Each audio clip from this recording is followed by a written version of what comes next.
Ezekiel bungsom lani Sultan na ding alim ayet sa na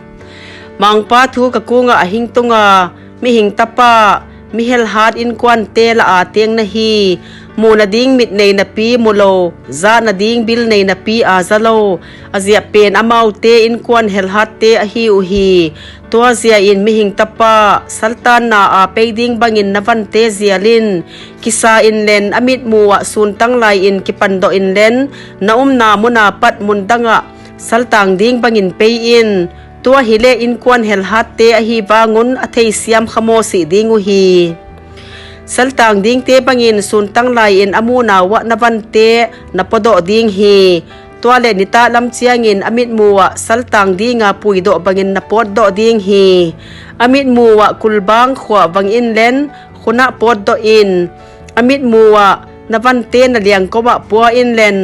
khomui in pod khia in tual namu thailo na dingin namai tuamin azia pen Israel in kwante a dingin nang chiam te na in kahing bolta hi achi hi tua chin thupia a ka bangin ka bolta hi sun lain ka pante saltang ding van puwa bangin ka podo a toale nita in ka khut in kulbang ka khwa banga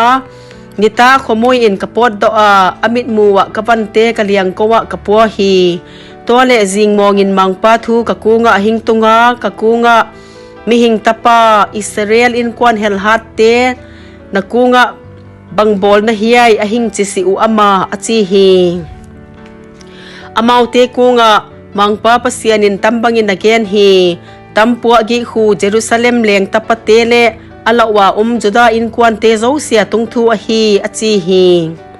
kay khu no te adingin chiam te na ka hi chi in kabol sa bangin amau te tunga kabol ding hi amau te saltang dinga pui mangin na dingu hi alawa leng tapa in khomui chiangin avante aliang kowa akipua dinga apod do ding hi apod do na ding kulbang akikhwa wang dinga amit a tual amulo na dingin amay atuam ding hi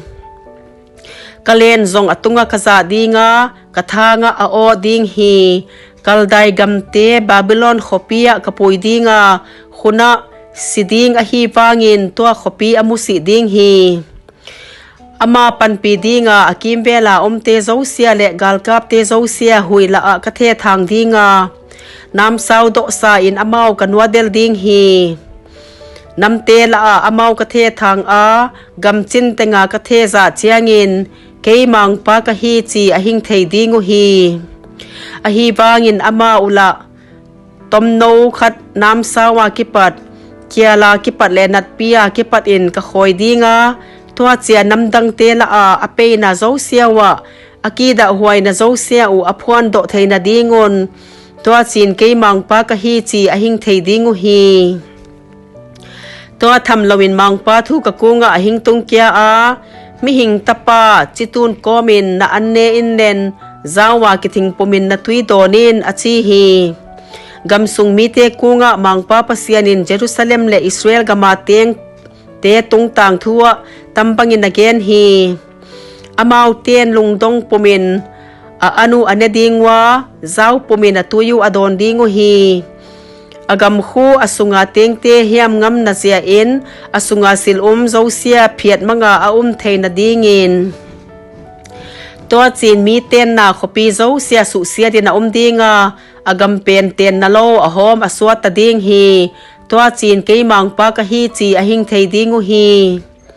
to le mang pa thu ka kunga hing tunga ka kunga mihing tapa Israel gama mi ten pauna ananeyu ni te asota mengmu na zo sia la bangma ahisi hi kichi khu banggen na ahiai achi hi to zia in amau hilin mangpa pasianin tambangin again hi tami pauna kabeisa dinga Israel gamsunga amau ten pauna in azang khanon si dingu hi hinande amau te kunga mengmu na zo sia atun kim na ding ni te ahing nai ta chi in genin azia pen Israelin kwan te la a mengmu na di lo le kisol bol na aisan mong a non si ding hi azia pen keimang pa ka hi thu ka ge na ka thu gen hu atang tung dinga avai ge non si ding hi azia pen o no hel hard in kwan te ka thu gen po ma na dam sungun ka tang tung sa ding hi mangpa pasianin achi hi mangpa thu ka kunga hing tung kya a mi hing tapa Israel in kwan ten mengmuna amu u tua kipat kum tampi nuwa chianga hing tung dinga hi tua le hun kam lapi ding thu again lo a hi bo hi achi u hi tua zia in mangpa pasianin akungwa tambangin again hi kathu te khat song avai ge non si dinga kathu gen te po ma atang tung ding hi mangpa pasianin achi hi